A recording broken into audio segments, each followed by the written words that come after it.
guys, Steve here, Ponics. Today we're going to talk about growing with fishes.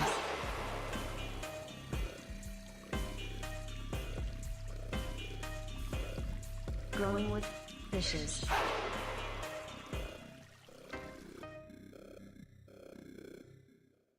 Hey everybody, welcome to the Growing with Fishes podcast. I'm your host Steve, and this is episode 286. This week we have Mr. Growit with us. Thanks a lot for joining us, Mr. Growit. Hey, thanks for having me on. Much appreciated. It's been a pretty crazy week. We appreciate everybody being here. Also, tomorrow is Bicycle Day for those of you that are celebrating. Happy Bicycle Day coming up, and then 420. So we'll be celebrating those over at Fumidor's channel, Fumidor and the Flavors. So definitely check him out. And before we get started, we're also wanted to touch on real quick. We are running a holiday 420 sale on the Aquaponics class. So you can check that out over apmjclass.com. We do have a coupon code AP420 for $75 off the class. You can check that out. We have over 800 slides now. Marty and I have been recording some new ones recently, and we have quite a bit of new content. We've got 400 slides that we're in the process of recording to add into the deck as well, which will put it at over 1,000 once all the slides are up. So definitely check that out if you haven't already. Alrighty. Thanks a lot for joining us today, Mr. Growitz. Why don't you introduce yourself and tell us a little about you? You have all kinds of cool stuff that you're up to. Yeah, well, my name's Chris. A lot of people call me Mr. Growit. Started growing in 2010. Actually started consuming when I was 12.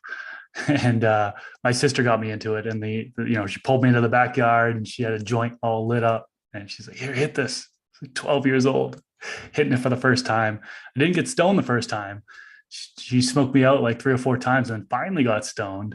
But that kind of started the journey. I started smoking, at 12 and smoked all the way through into high school. After high school was done, and, it was after that, 2010 is when I started growing. And, for the first 6 years, actually, I was doing the same thing over and over again. Fox Farm nutrients, Fox Farm soil, HID lighting. And then I found out about YouTube and how people are actually growing on YouTube. And I was like, this is allowed? What the heck? I thought this was illegal, And so I started learning about like the different ways to do it. And it just got me super excited. And I had some like videography experience just in the past, like filming with my buddies and stuff. So I was like, I'm going to start filming my plants and then put it on YouTube. And so like in 2015, I started putting out videos. And then the channel just kind of blew up from there. And, it's more like on the beginner/intermediate side of things.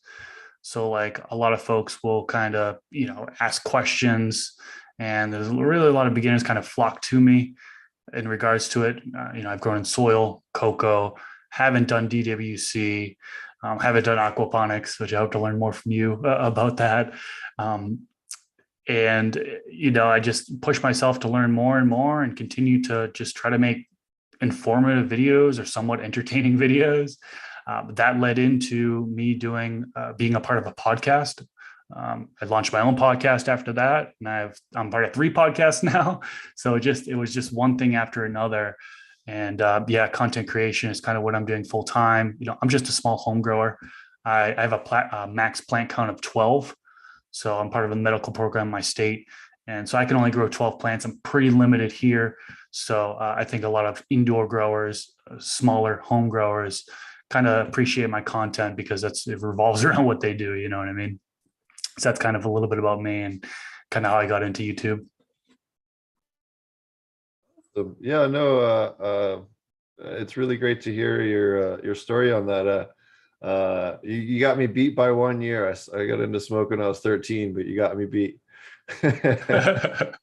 It's crazy starting that young, huh? I mean, geez, those black market days, those are something to like look back upon and just be thankful that like we don't have to deal with that anymore. You know what I mean? Like from like the brickweed, but like all the seeds and like all the stems you had to worry about. Now we don't have to worry about any of that, and like hiding around the corner and stuff. Like, at least for me, I know there's still plenty of black market areas, plenty of states where it's still illegal. Hopefully those things will change over the upcoming years here. But it's good that we don't have to, many of us don't have to really hide as much anymore. I was just talking today about that with some friends about how we need to really get to, and I've been talking about doing the show, a separate little show, all pre-recorded on just some of the stories that everyone's gone through in the black market days. Like, if you guys have never heard the story of people like Mr. Nice, who had a friend fake being a DEA agent and a Mexican DEA agent to get us stuff, and like the stuff that happened with Dennis Perone and the lead cop hitting or threatening to kill him in front of the judge, and like all these different crazy, insane stories that are like movie level that just happened all the time back in the black market days to so many people that are just stories that you couldn't make up. We need to kind of preserve those and document them while we still can, since legalization is kind of ending a lot of that, for better or worse. Yeah, that's so wild. I mean, I'm sure there's so many things that aren't documented. One of the things that is, on Netflix, the Murder Mountain. I don't know if you've seen that. That is like, Yeah. it kind of makes cannabis in general look bad in a sense. I know my mom hit me up afterwards and she's like, "Oh my God, did you see this documentary? This is so bad." I'm just like, and I watched it. I'm like, okay, so it's Humboldt County. You know what I mean? Like stuff like Yeah. that's going to happen, especially in the black market days. But yeah, I mean, the more stuff that gets documented, the more stuff that's out there in the public, hopefully in a good light, will help normalize this, right? And it's going to get more people on board and help change these laws, right? We need to legalize across the board, and we're not there yet. So. Oh yeah, and I know there's definitely some friends of mine that were kind of angry. Netflix filmed without permission some city council meetings that they were told not to, and some other stuff in that documentary. So, and I don't know, Wow. I some of the most, in fact, the single most insane event that I was ever privy to in the cannabis industry actually was in Humboldt, and I've been to Southern Africa and a bunch of other places, so, and Jamaica. And still the craziest thing I ever witnessed in the industry by far was in Humboldt. But at the same time, like, I go to Redway every year for the Regen conference, right? It's not like it's a scary place to be, but if you go looking for trouble, you will find it. Right? It's like, but it's that way in everywhere. Like, you can go to Philadelphia or Kingston or Harare and find trouble, right? It doesn't matter. Like, I think people think about it in weird perspectives, especially when they're thinking about places they haven't visited, you know? Yeah. Yeah. So tell us a little bit more about your podcast. You've been doing it for quite a while and you've been very successful. We'll get into some of the intricacies of that a little bit later on, but tell us a little bit more about your podcast.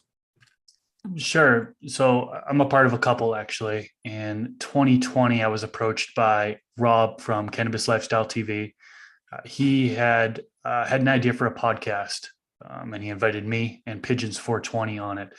And so we have that podcast. It's called From the Stash, and that we talk about all things cannabis related, and not just growing. A lot of it's growing. A lot of the podcasts are episodes about gardening, but we also talk about cannabis in life. Like we have an episode about cannabis and parenting, for example, cannabis and anxiety, cannabis and COVID, so we have just a variety of things. We talk about pot stocks in one of the episodes. So just like a wide range of all things cannabis related. That's been running since 2020. The end of 2020 is when we started. You can see that there on the screen right now. And every single week, we're putting out a new episode. We go live on Twitch. We actually record all the episodes live on Twitch twice a week on Tuesdays and Thursdays at 12 p.m. Pacific time. And so you can hang out with us live, help influence the conversation. And then eventually we ended up posting them onto YouTube here. And that's really where the majority of the audience is, on YouTube. It's also on all podcast platforms as well. So that's one of the podcasts. The other podcast that I run by myself is called Garden Talk with Mr. Grow It. That one started, the true first episode was like in mid 2020. And it was more of, I didn't really know it was going to turn into a podcast. It was, see, there's the channel right there. Okay, you get the playlist up with all the episodes. It started out as kind of just like a one-on-one discussion video, and it turned into a podcast. So like really it started going every single week in the beginning of 2021. And I've been pretty consistent every week since then. We're up to episode, was it 60 something? And it's blown up way beyond my expectations. I mean, it gets 10, 20, 30,000 views per episode just on YouTube alone, which is just absolutely incredible. But basically the format is me and interviewing somebody else one-on-one. And so it's kind of a split screen format that we have. And then just talking about all things gardening. You know, it is specific to gardening and really what the guest knows about gardening and what they want to really talk about for the audience, you know? So for example, I've had Dr. Bruce Bugby on one of the episodes there. Yeah, you get the highlight over there. So he talks about organic versus synthetic fertilizers, flushing.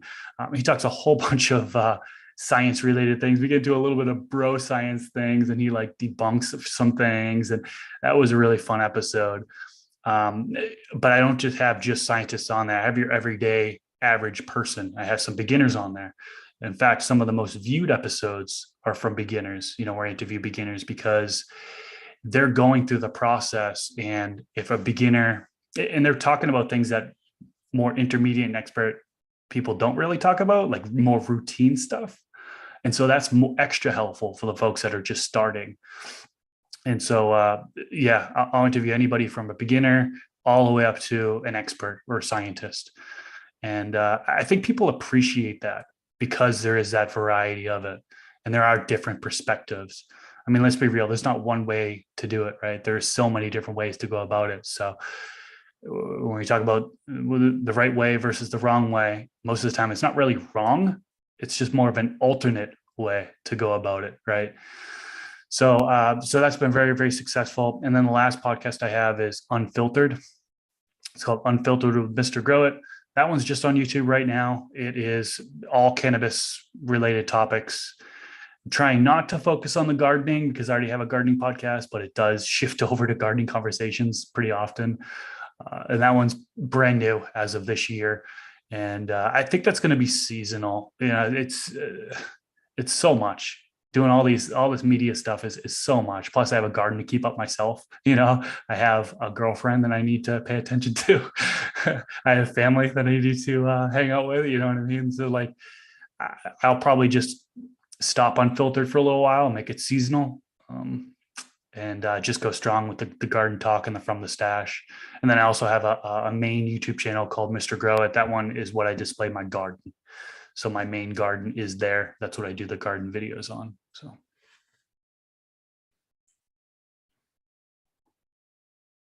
Well, what are some of the more interesting interviews or factoids that you've picked up while doing your show from the various guests that you've had? I'd say one of my, I mean, just kind of thinking off the top of my head here, one of the recent ones is the one I just posted not too long ago with Derek from the Bud Lab. It's episode 61. The title's Answering the Most Highly Debated Gardening Questions. And that's just so fun because I'm like throwing out all these like controversial topics like, hey, stem splitting, what do you think of that? Ice flushing, what do you think of that? And so he's going and answering them and his thoughts on it. It was just a real fun episode. He's a real animated guy. And so like it's hard to explain. He gives some really good answers though. A lot of things like he's done a lot of experiments himself. And so he was able to talk about those, which I thought was really interesting. Another one, which is kind of similar to that, was with Tim McCormick from Culture Biologics. That was episode 41, Bro Science versus Grow Science, Gardening Myths Exposed is that's the title of that one. And that similar thing, only he has like a large, like an extensive background in like plant botany, chemistry, like a whole bunch of like education, bachelor's degree. I don't know if he has his doctorate degree or not, but like he's got a ton of knowledge. So he's having like scientific answers to back up what he's saying, which is super interesting. That was a really, really good episode. A couple more would be Jeremy Silva from Build the Soil. Great episode. I mean, Jeremy, the way he explains things is just so beginner friendly and people just are able to grasp onto it. A lot of people say I'm kind of similar in that sense where I'm able to explain things in a way that a beginner can easily grasp it. And so him and I together, everybody said that was a great episode. It's called Organic Gardening for Beginners, Building Soil and Feedings. And, you know, Jeremy, he's hardcore organic, hardcore, trying to make things sustainable. and he gives so much great information in that one. And it's so condensed, so much information in such a short period of time. I highly recommend that one. And the last one I already kind of talked about was the one with Bruce Bugby, episode 46. So, organic versus synthetic, flushing, plant lighting. He has a ton of knowledge when it comes to plant lighting. I mean, he's in a Utah State University where they're doing actual studies, research and development on cannabis, right? On hemp, I guess they have to call it, because it's not flowered out, so the THC content isn't there, but it's still a cannabis plant. So they do studies around that, and he's just got 40 years of knowledge, and that one was a really, really good one. So those are some of my favorite ones.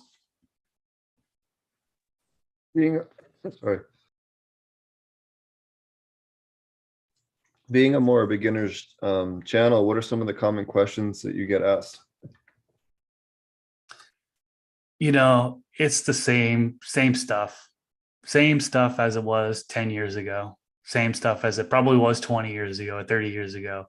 Over fertilizing, over watering. Actually, now it's new with the too much light.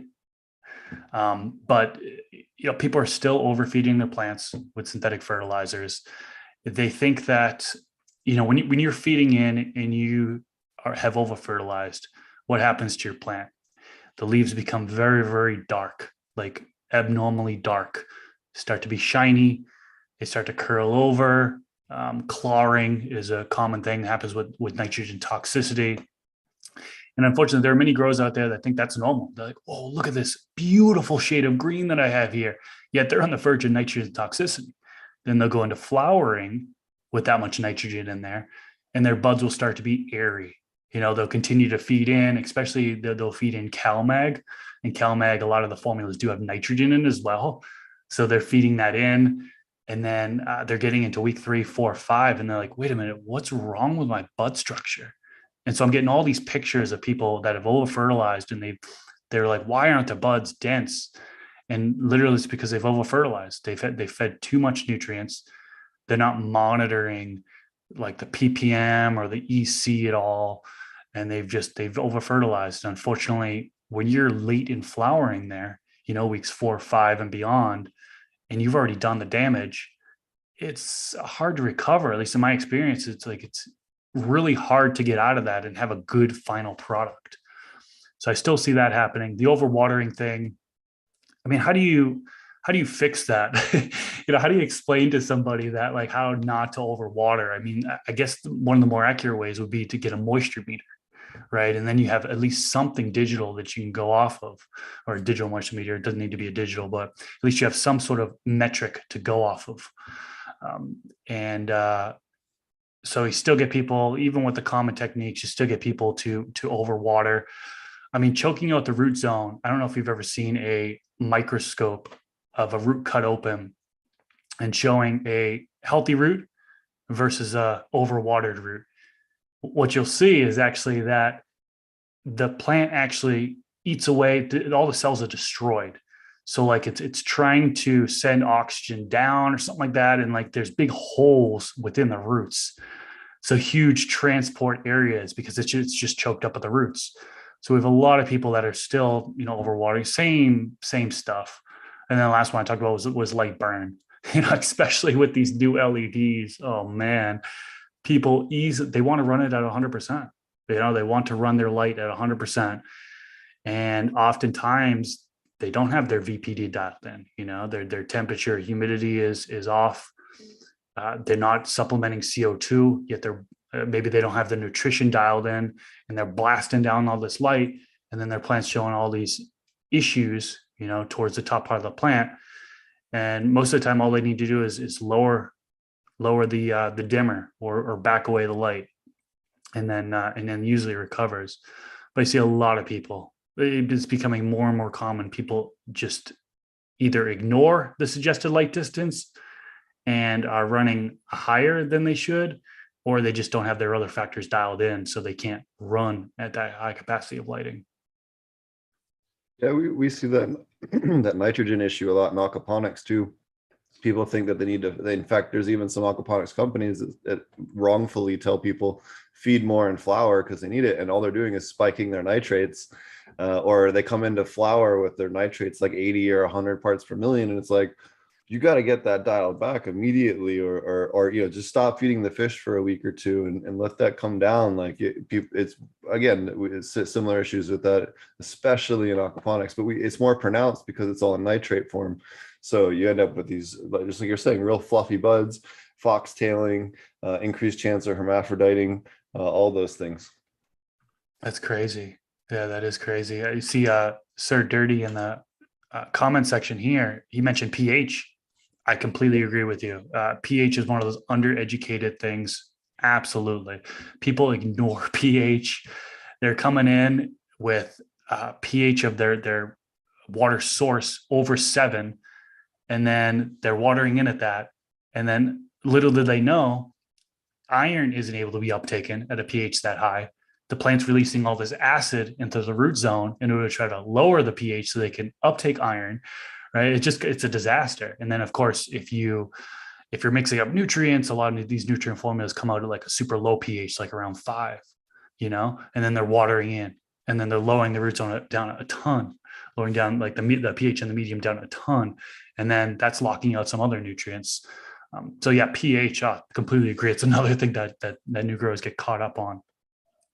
That and just pH, swinging your pH anything more than half a point, that just freaks the plant out. The plant will just freak, the leaves will get all weird, and it just pisses the plants off. We see this in aquaponics as well. So again, being aquatic solution, it's more instant and pronounced, especially when people adjust their pH and they overshoot it. I was going to say it's probably a lot more difficult in pH, because you're talking about precise. You're like half a point. I think in soil you could get away with doing a little bit more than that, right? Like you're definitely shocking the root zone, and shocking the root zone isn't the right term, right? But like high pH swings, you're killing off microbes, for example, right? So it's not good if you're having these large pH swings in your media. Yeah, either way, even aquatics or in soil, you don't ever want to have more than ideally 0.2 pH swing within 24 hours. Anything more than that, you're going to definitely start killing microbes.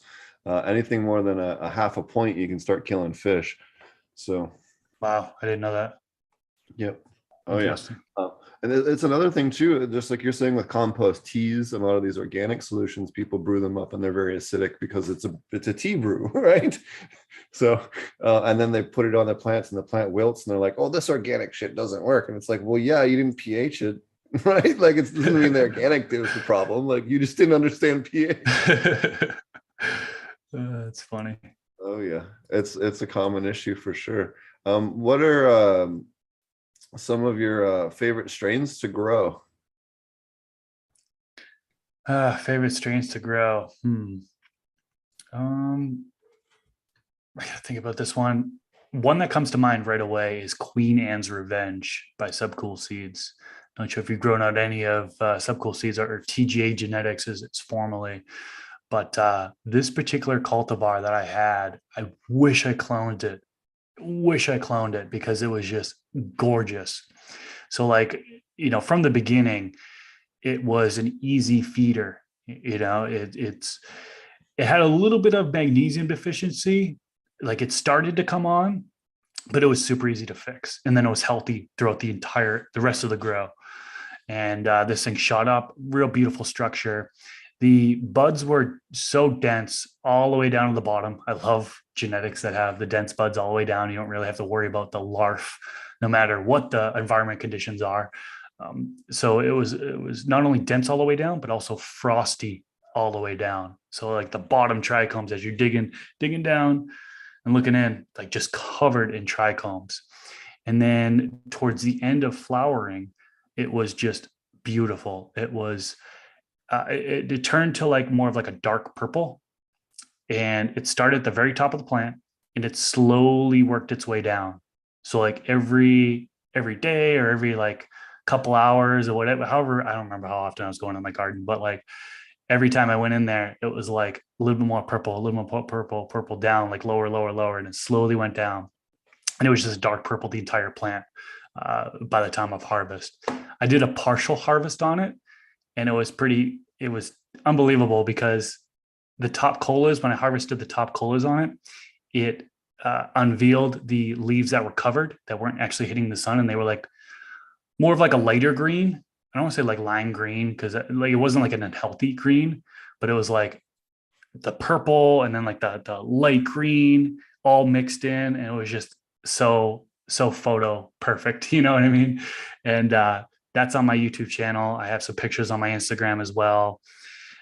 The smoke off of that was very narcotic effect, which is something I really like for the evenings in particular, and coach lock style for sure. And that was definitely probably one of the ones I can remember. That was one of my favorites to grow out. I've come across some other ones in the past that have been really good. I'm actually working on my own cross. And I mean, I've already done the cross, but I still say working on it because it's not really stable yet. It's Brisker OG crossed with Pakistan Valley. And so Brisker OG, you've got your typical OG. I use the male for that, long, finicky plant, real dense bud structure, kind of flopping all over the place when you get into flowering. And then the Pakistan Valley is a indica landrace. And that one is real short, stout, but real dense bud structure. So I did a cross with that, and I'm currently on F2s. So I took the F1s, took the offspring of that, and then planted those, and then pheno hunted, and then made F2s.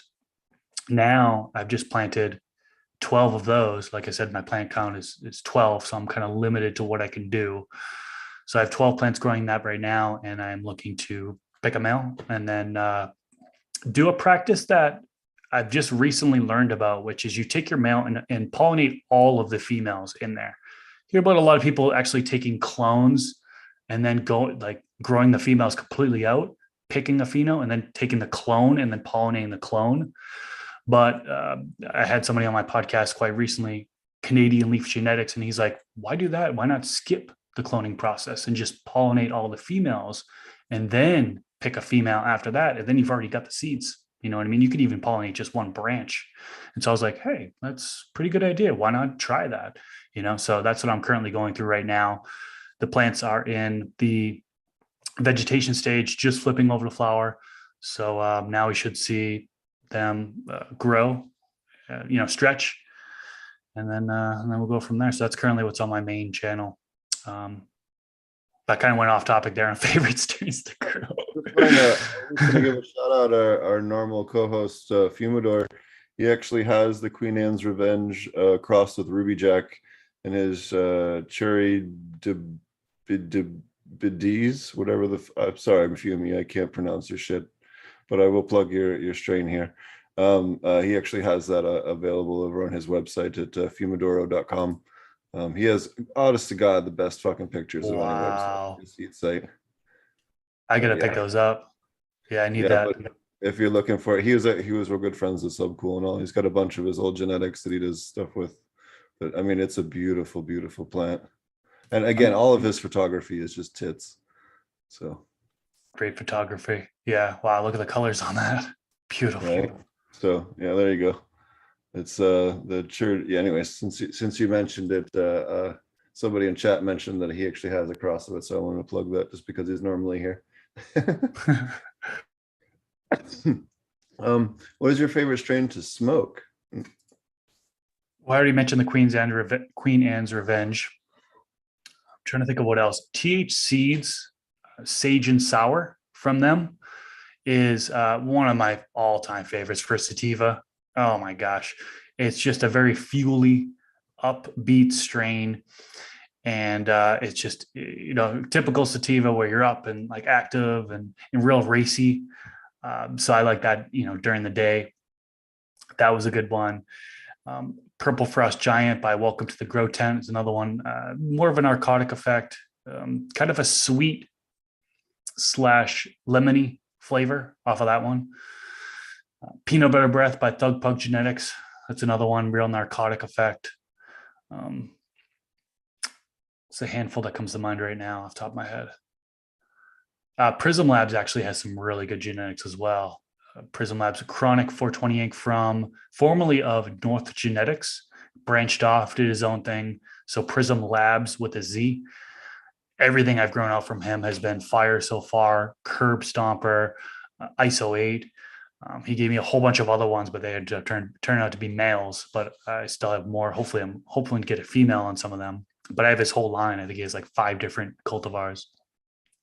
And that Square One Genetics is another one. I got to mention that. THC Titan had his Frozen Fuel, Brisker OG, grown those out before. Both of those are just incredible. Frost level is just unreal. Density all the way down to the bottom. Just everything from him is so good. There's a lot of hype behind his strains, right? Because I know some big wigs growing them out and advertising, and so he sells out within like a minute or two whenever he does a drop. But worth it if you can get your hands on that. Worth it. You do quite a few different side-by-sides on your channel as well. Do you want to talk about some of the different interesting ones that you've done? I don't really do many side-by-sides. I was just looking at that's fine. We can skip that one if you want. No. There is that. So like a true side-by-side, is, let's take a step and talk about that. It's coming from clone, right? You want to have the same phenotype when you're doing like a true side-by-side. You're truly comparing. You want to limit the variables as much as possible. Ideal state, you probably don't want to do a side-by-side in soils or using organics because there's just so many variables in the actual soil. So ideal state, maybe you're in a soilless medium, maybe using synthetic fertilizers, more precision-based formulas. So I don't really do that level.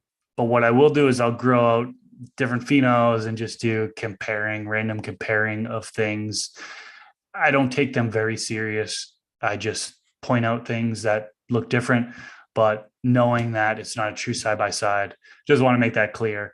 But there are a couple actually experiments that come to mind that I think is kind of what you're relating to. Is I did a experiment where I did paper towel germination versus planting seeds directly into soil. So I thought it would be cool to you hear about all these people doing the paper towel method, and then there's people who are like, oh, if you just plant it directly into soil, it's faster, easier, so on and so forth. So I want to say if it really was faster, because you would think it would be about the same time to show a taproot and then plant, and then they should sprout around the same time. And long story short, it was the same time. So I went and planted the seed and started germination process at the same time. And then once I went through soaking the seed in a cup of water, then transferring to paper towel, then planting, by the time that sprouted, the other plants that I had planted directly in the medium were sprouting about the same time. There was pretty much no difference. So that was the kind of cool thing that I thought. Again, there's so many variables. So it's not like a true side-by-side, it's just a fun little experiment. And then one last one I can talk about is the pH germination experiment. So what I did was, back in the day, I mean, these are like from 2017 or something like that. So we're talking years and years ago. I want to know if there was if a soaking seeds in a certain pH would lead to a better, a faster break open, like crack open, or a bigger sprout to appear.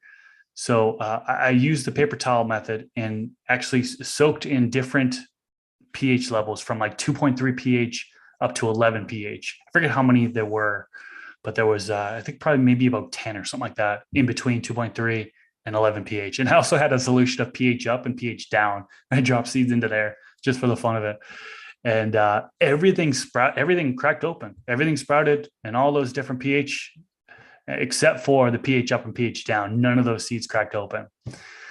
So just fun little experiments for again, fun or just for content purposes. That's all. Nothing too serious there. Random question from chat. What are your thoughts on Smurfette? I don't even know what that is. What is Smurfette? It's just the cartoon character. Sorry, Sorry, it was just funny and goofy. So we had someone else in chat ask, what do you use to buffer your water in aquaponics? For pH up, we use potassium silicate and calcium carbonate. For pH down, we use phosphoric acid or muriatic acid, depending on how strong of a pH, or lactobacillic acid. Actually, labs actually works just as well for lower pH changes or smaller pH changes. We had you had a beer cup challenge. Do you want to talk to us about that? I know a lot of people say, like, talk about root bound and all these other things, and you're growing in a beer can. So I thought it'd be kind of fun just to mention that, because it kind of very much goes against what a lot of people say on the soil stuff. Yeah, so the beer cup challenge, another thing that was like from many years. I think I did that in like 2017, and beer cup challenge. So I used a solo cup, the 16-ounce solo cup. And the goal was to plant it in there and then keep it in that same container throughout the entire grow. And so that's what I did. And I started on 12-12 light cycle as well. So you don't even veg it. You don't really veg it, although the plant is going to be in a veg stage for a certain number of days. I think it was actually 21 days since sprout is when I saw the first pistils start to come out. And so then the plant, started flowering. And I topped it once and the thing branched off, and it's like a super ugly plant.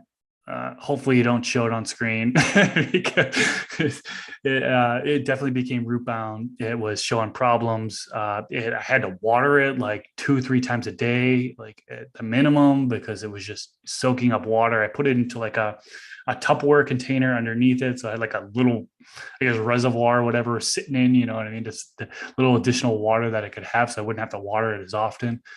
But it was a disaster. It only yielded 6.8 grams. And so it was just like not worth it in my opinion, but it was fun, I guess. I would never do it again because it's not that fun, but, it's a fun challenge. And it was a challenge that I also encourage my audience to join in with me. So along the way, back then when I was posting the videos, and I don't take credit for this by any means. I saw somebody was doing this in like 2015. I was like, hey, let's do it for 2017. So I ended up doing it, encouraged my audience to join. And there were some really impressive results. These people were actually cloning, so they were taking like plants that are already established, cloning, and then putting it in there. So you have an already established plant, and they were actually getting a pretty decent yield out of it, So, but yeah, it's not worth it in my opinion. You also are an accomplished author. Do you want to talk for a minute about your book? Sure. Yeah. So my book is called 7 Steps to Grow Cannabis. It is a book specifically for beginners. It was originally written in 2016, and then I revised it and then revised it again. The newest revision is from 2020. Probably should be revised again since we've learned so much in the past couple of years in regards to cultivating cannabis. But great beginner book. What really inspired me to write this book is not only because I'm bombarded with questions every single day from people wanting to seek answers, so I want to consolidate it and put it in one spot. But when I first started growing, I bought Jorge Cervantes' Grower's Bible. I bought Aid Rosenthal's Grow book. And quite frankly, it was a little bit overwhelming for me as a beginner. There's more information than needed. I just wanted to learn how to grow the plant. I didn't care about the science behind it. I didn't care about, applying all these different methods in order to try to perfect things, and there was a bunch of unnecessary information, in my opinion, for beginners. And I know it was not a beginner grow book, either of those. There was a full comprehensive guide on it, but there really wasn't much out there specifically for beginners. So I wrote a condensed guide, really a beginner's guide on growing, using either soil or cocoa, HID lighting, LED lighting, CMH. And this book does focus on indoor growing and on growing bottled nutrients, synthetics. It doesn't really cover organics. That's probably my next revision, is to get some organics in there. But yeah, it's helped out tens of thousands of people over the past 7 years or 6 years since it's been out. And it seems like every single day I have somebody who's like, oh, I bought your book and I was able to get through harvest. And I get pictures of people sending me like, look at my harvest. I followed your book step by step. And it's just so rewarding to hear that. I didn't really set out to put it to make a bunch of money. Like it's on Amazon and stuff like that. And I think I earn like $3 a book sale or something like that. So it's pretty much nothing. So it's not about the money or anything like that. It's really just about helping people. And I love writing. So why not write a book? So that book, I'll probably do a revision next year, maybe, or the year after that. But I am working on a new book. So I'm working on my second book. It is going to be about growing organically. So it's going to be a full comprehensive beginner's guide to growing cannabis organically. And it's going to not only cover really the beginner, how to get in there as a beginner, but I think it's also going to tiptoe into intermediate. So to leave the reader with not only the beginner knowledge in order to be successful and get them through a grow with organics, but it's also going to give them additional knowledge, different avenues you can go into, right? Because organics, there's so many different ways to grow organic, right? And there's so many things that you can do beyond that. Natural farming is one example, right? So like, it's not going to get deep into that type of stuff because there are already books out there, and I want this book to be a condensed organic guide. But I definitely wanted to at least expose those different practices, and that'll lead the gardener into going in whatever direction they want to go into. Because as you know, there are so many different directions that you can go into when it comes to growing this plant. Yeah, you got all the different things, the living soil and the aquaponics and the hydro and the KMF and all the different things, for sure. So this is the topic that I think you seem to be the Jedi Master of. And something I was kind of excited to ask you about, especially after when we talked earlier. You gave me this fun disclaimer about on how to speak properly on your show. Talk to us a little bit about navigating the YouTube censor bots and minefield that is remotely attempting to not get caught up in all the censor bots that YouTube does, because you seem to have figured it out. And I thought, it'd be a good person to ask and have you maybe touch on that, because I think it's something that frustrates the living hell out of a lot of people. I mean, I think we all know of a channel that's been taken down or had to deal with certain level. I mean, we were suspended for 90 days at one point when we ended up winning our petition back. But, we had to go to our backup channel for 90 days and a whole bunch of other stuff. So it certainly is an issue that plagues pretty much anyone that does cannabis media. So I'd love to have you talk to us about that. Sure. Well, it's going to be a long answer, but Well, that's good. I'm very open when it comes to this, because I feel like I somewhat figured it out. First thing it's recommended is to read YouTube's community guidelines and their advertiser friendly guidelines, I think it's called. Read both of those, because there is a lot of information in there that's going to tell you, it's going to reveal how to keep content clean and the ability to monetize it. One of the main things is that showing plants. So I think YouTube has like bots or algorithms, whatever the heck, they have smart systems that are going to detect cannabis plants, and it'll tell the difference between a cannabis plant and any other type of plant. And so anytime a plant is shown, it's going to age restrict your videos. Well, it might not age restrict, it will be like limited ads. Some will be age restricted. There are two different kind of levels. I know not everybody watching this is a content creator on YouTube, so doesn't really understand how it works. But there are different penalties that they have. I'll say penalties. They'll basically give you a yellow $sign, which is like limited ads they'll show on there, and you get like next to no money. Then there's age restricted, where it's not monetized at all. So no ads are run on there at all, and you get no money. Or you get the green $sign, which means your content's clean, ads can be shown on there, so on and so forth. On my main YouTube channel where I show plants, it's not monetized at all. So I make no money on that whatsoever. On my unfiltered podcast channel, it's monetized, but it makes next to no money because they're all yellow dollars. Almost all the videos are yellow dollar signs or age restricted. On my Garden Talk with Mr. Grow It channel, since I talk about all plants, not just cannabis, and since I don't show cannabis, they monetize it. So it's about really following their advertiser guidelines and their community guidelines, being familiar with those, not showing cannabis plants, not openly talking about cannabis. You know what I mean? If you can avoid saying the word cannabis or saying the word marijuana, you probably have a better shot of monetizing the content. So that's kind of one thing that I've told people is like, hey, if we can avoid it, we're going to reach a larger audience. And I get a lot of backlash because it's like, well, you're suppressing yourself. You know, you're giving in to them. You know, you're hurting the community because you're, you know, not saying cannabis or marijuana or whatever, right? But I already have a channel that I'm open about that, right? I want a clean channel. I want to be able to reach more audience. And I want to also be able to talk about more plants, right? A lot of things we do, aquaponics can be for all plants. Natural farming could be for all plants. We have a Garden Talk podcast episode where we talk about growing tomatoes. You know, I want to have people on there that talk about growing vegetables, fruits, all herbs, all that stuff. So it's more than just cannabis. And I think that's the main reason why that channel is monetized.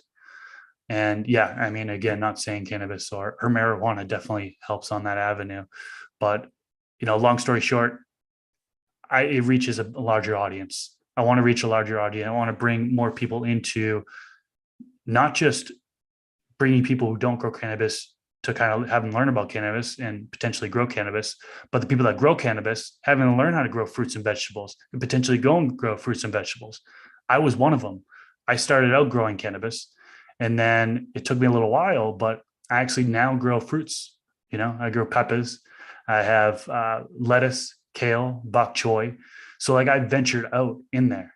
And so I have an actual interest on growing other plants. And I love having people on there that grow other types of plants so they can talk about it with me. And so I can learn. And so my audience can learn. So that's kind of, I think that pretty much answers your question on how to navigate the YouTube censorship is just learn their advertiser guidelines, their community guidelines, try to follow those in order to keep it clean. I mean, they do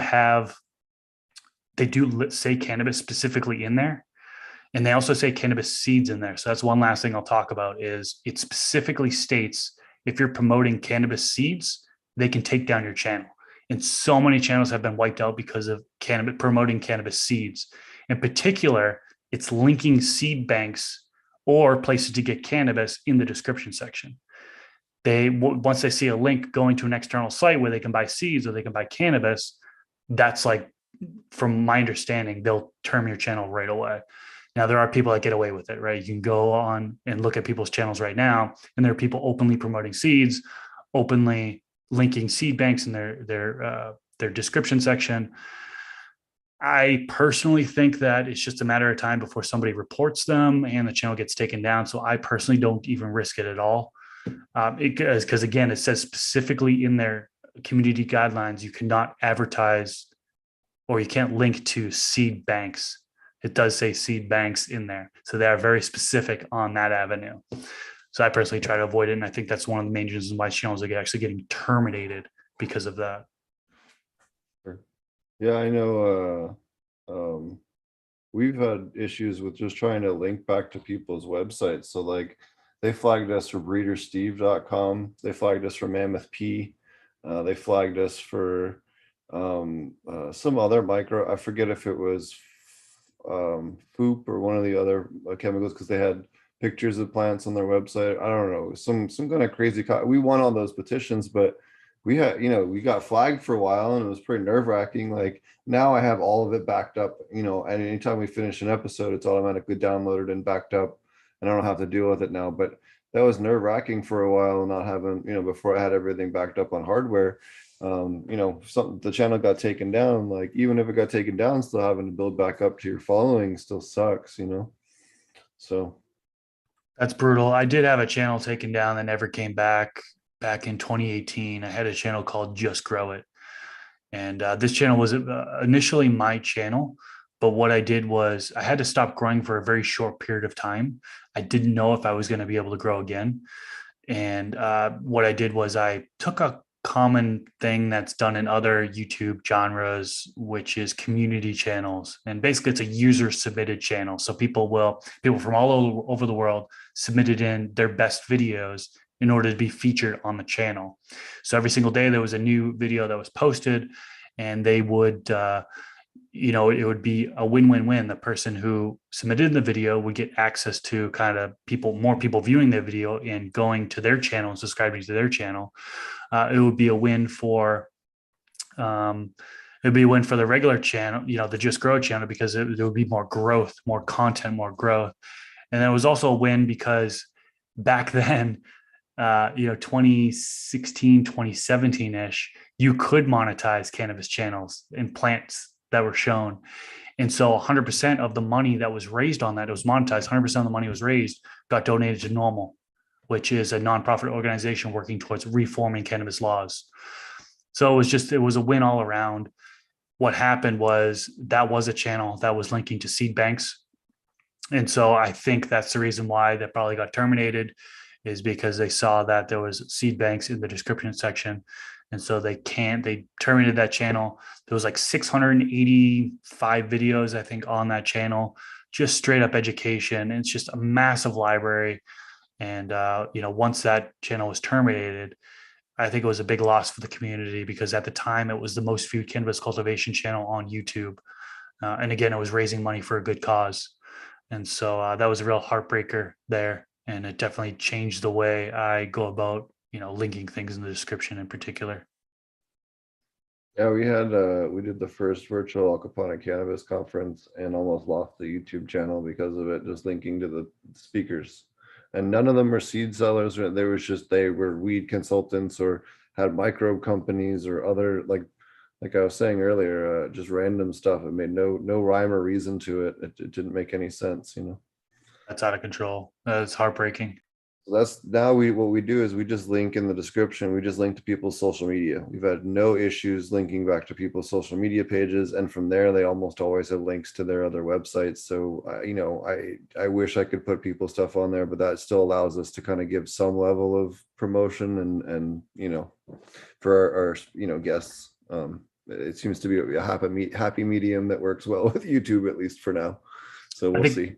Yeah, I think that's a safe way to go. I do the same thing. I'll link to the guest's YouTube channel or Instagram channel, or Twitter or Facebook if they want that. Those are large websites. I think Amazon links are safe, But yeah, if you're linking to a website where you click on it and there's like cannabis plants, there's a good chance that your stuff will get flagged or video taken down or even channel terminated. So I try to avoid that as much as possible. Yeah, certainly the hardest part of doing YouTube channels is navigating all the bullshit on that side. Yeah.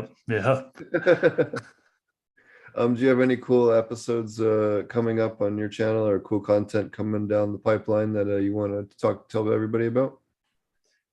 Well, I kind of already talked about it with the Chill Out OG. That's the name of my cultivar that I'm working on an F3. So, encourage folks to tune into that. I release a new video every week on that. And that one, I'm really excited to see what I get out of these 12 seeds. Hoping that I'm going to have some real nice ones, what I'm looking for, and then I can create a cross and kind of move on down the line. As far as like interviews for Garden Talk, I do have a interesting one coming up with a guerrilla grower. He's from Scandinavia, and he has to wear, he wears a mask and glasses, and we have to like change his voice in order to be discreet. But he talks all about guerrilla growing and what he does in order to stay stealth, which, is a controversial thing. I think it's something new. Like I've never had a guerrilla grower on my channel before. So it's definitely something new that I think might cause some criticism to be heard in the comment section. But I think some of the information that he gives can be applied to the normal home grower who wants to hide what they're doing to their neighbors, for example, to maybe friends or family, or You know what I mean? So I think there are some takeaways in that episode. So that, and then hoping to get, yeah, I mean, we already have it scheduled, interview with you. And I hope to talk about some aquaponics. And so for those that are tuning in here, stay tuned. We'll have Potent Ponics on my garden talk episode coming in the future. I'm looking forward to it. We used to always say too, like never dump your newts into your toilet or anything like that, because some municipalities are testing PPMs now. I know they are in Australia. They're busting growers because they're looking at the nutrient levels in the waistlines. Really? Yep. They go into the sewer lines, and they can just scrape off the bottom of it and test it and go, yep, it's that one. That's crazy. Yeah. So you always dump it in your garden, or someplace where it's going to feed some outdoor plants. You never ever dump it in the toilet. That's super interesting. Wow. I didn't know that. There's a lot of stuff people don't think about. Like, I think that's something else why black market people and people that grew up doing in the free people's market, is what I like to say, is that you think about every last possible thing, like stuff like that, or where you purchase things at, not going directly home, or paying for, like all the different 1,000 things you had to do in the black market days. All of those like weird paranoias are good when it's like looking for bugs, or making sure everything gets done on a checklist, or that applies equally as well in the white market. You know what I mean? That's why those people, or people from the military that are used to following tons of SOPs, both of those veterans make great workers in cannabis as well, for the same reasons, because they have that hyper paranoia about procedure and everything. Unbelievable. I think that's just about it on the questions that I had for you. We had some questions in chat. If anybody else has any other questions in chat here, they had, where is it here? Ask him about how he feels about auto pots, drip, aeroponics, etc. Okay, so I've used the auto pots before, and used them several times. So I've used them with synthetic nutrients, got a good result. If anybody is out there that is maybe using auto pots for the first time, has it hooked up to a reservoir, I would recommend maybe starting with a quarter dose of nutrients. I mean, it certainly depends on the nutrient line, but like I had to start really, really light, because starting with a half dose, I could see some toxicity issues coming on. And then there have been times where you can actually turn off the valve to the reservoir and then kind of let your pots dry out, and then add in water if you need to. So, if anybody's doing that, don't be afraid to, go that route if you feel like you are getting toxicity to build up. With organic, doing like the organic top dressing, I tried it several times. I just did not have a good luck with the auto pots. And I think the reason why is because we know that the amendments need to be moist, right? We need, in order for microbes to be on there, and for the order microbes to be active, breaking down those amendments, turning them to a form that's usable for the plants.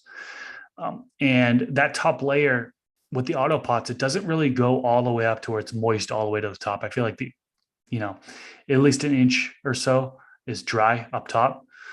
And even with a cover crop, even with a mulch layer to try to keep that top medium moist, I didn't really get a good result. I know there are people out there that have commented on my videos and like, oh, I grow successfully with organics and auto pots. Maybe I just need to try again.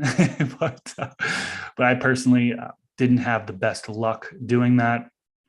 But maybe I'll try that again. I currently use blue mats.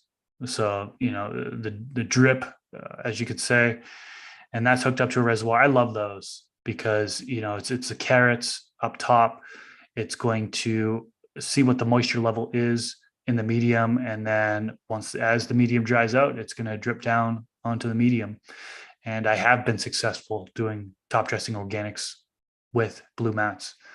So I'm going to continue using those. I actually just set up my blue mats for the 12 plant run that I have going right now. And they're working pretty good. It takes a little bit to dial in. I remember the first time I did it, I didn't do it right. And so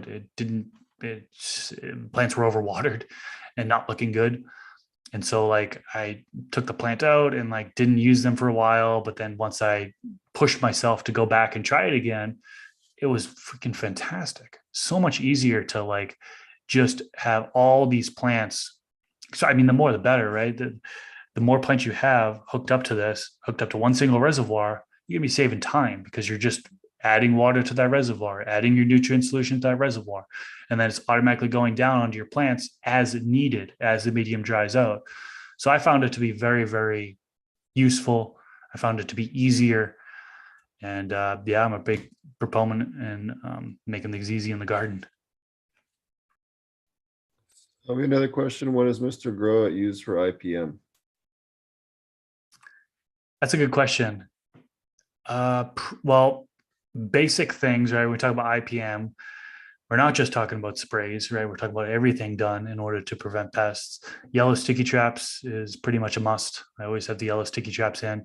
I always clean my grow room in between grows. I don't do perpetual grows. I in between grows, and actually oftentimes when I go from veg to flower, I'll do a clean out where I'm wiping down the sides of my grow tent, for example, wiping off all the equipment, with some sort of a bleach cleaning product. And then some people say I go overboard with this, but I try to keep things as clean as possible in the grow tent. I also do, sometimes I'll do sprays. You know, I've used neem oil in the past. I've used essential oil sprays. So I'll take like, for example, I'll take like a 32-ounce sprayer, hand sprayer. I'll fill it up with water, the 32 ounces, and I'll add in a teaspoon of Dr. Bronner soap as a surfactant. And then I'll drop in, I forget how many drops I usually do. I think it's like 3 to 5 or something like that, drops of like either rosemary oil or peppermint oil. And then I'll spray the plants. And oftentimes I'll do that once a week. So maybe I'll do rosemary this week, for example. Next week I'll do peppermint. And then you can kind of cycle through in order to try to deter pests that way. And then the last thing that I can think of off the top of my head would be just not going outdoors directly into my indoor garden. You know what I mean? There's times where I like mow the lawn and then like I don't want to risk going directly into my grow room, even just like mowing the lawn and stuff, because you don't know what's getting attached to your jeans, for example, your pants or your shoes or whatever. So to be completely honest with you, I mean, people nickname me the naked gardener sometimes. I mean, I'm taking off clothes, like, you know, I'm just going in there with my boxers sometimes, just, you know, dealing with the plants in order to try to make sure that I'm not bringing things into the grow room, especially pet hair. You know, I have 3 cats here, and it sucks having like pet hair all over the flowers and all over the buds. They just stick to those trichomes like a magnet. And so that's another reason why I take off my shirt and try to wear clothes that the hair doesn't stick to, or yeah. So those are kind of the main things I do for IPM, you know, in order to prevent pests. As an indoor gardener, it's not half as bad as outdoor, in my opinion.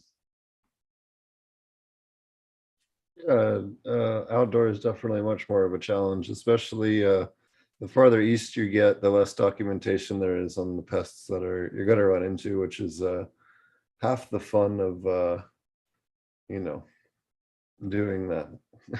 I know, certainly running into all kinds of interesting stuff in Georgia that I certainly have not seen any pictures of in any weed book. I can imagine. Let's see any other questions here from chat. Doesn't look like we have too many other questions. Is there anything else you wanted to shout out before we wrap up the show? I mean, shameless plugs. Follow me on YouTube. Just search Mr. Grow It. That's my main YouTube channel. Should pop up first. Instagram that you've got right there at Mr. Grow It.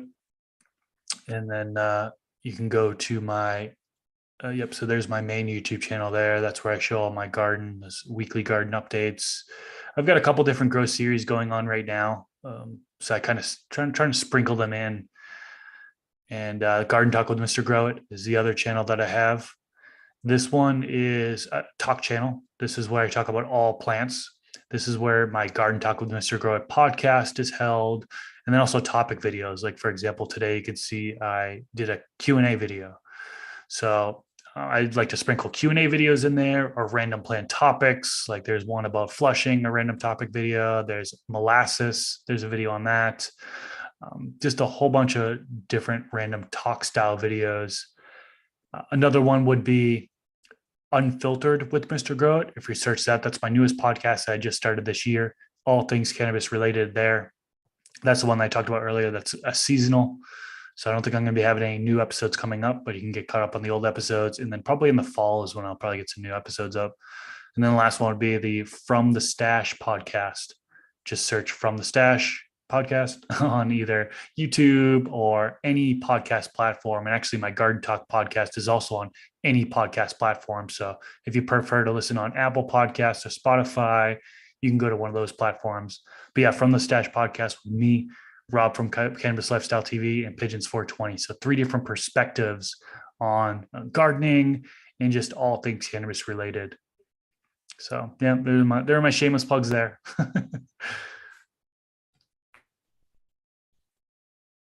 I really appreciate you having me on today. This was fun. This is really cool, and I'm looking forward to the filming of Ponics, how we talk about aquaponics, and that should be probably next month. Will be released. The episode that you and I do, that'll be released in May sometime. So definitely stay tuned to that for that. Well, thanks for coming on. You can check him out at mr.growit on Instagram or mrgrowit.com for those of you listening in audio format, or Mr. Growit on YouTube or From the Stash podcast on YouTube. Definitely check that out. Alrighty, thanks everybody for listening. Again, you can check us out over at apmjclass.com. Marty and I have the online class for aquaponic cannabis. I use coupon code AP420 between now and the end of Earth Day for $75 off the class. We have a ton of new content coming down the pipeline for that. Some new facility tours and some other fun stuff as well. And what else? apmjnewts.com for your aquaponic cannabis nutrients. And we will see you guys on Thursday. We're still working on the guests for Thursday. We have some other cool guests coming up. We have Danielle from Aquilitas coming up on the 28th of April.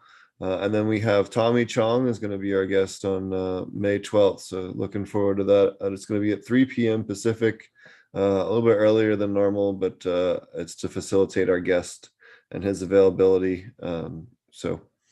I think it's worth it. So we'll catch it then. Until then, we will see you guys tomorrow, Bicycle Day over at Fumidor and the Flavors on YouTube. And we'll catch you. You guys can check out the show on your favorite podcast app, Growing with Fishes or Ponics, SoundCloud, YouTube, iTunes, Spotify, all the things. And we will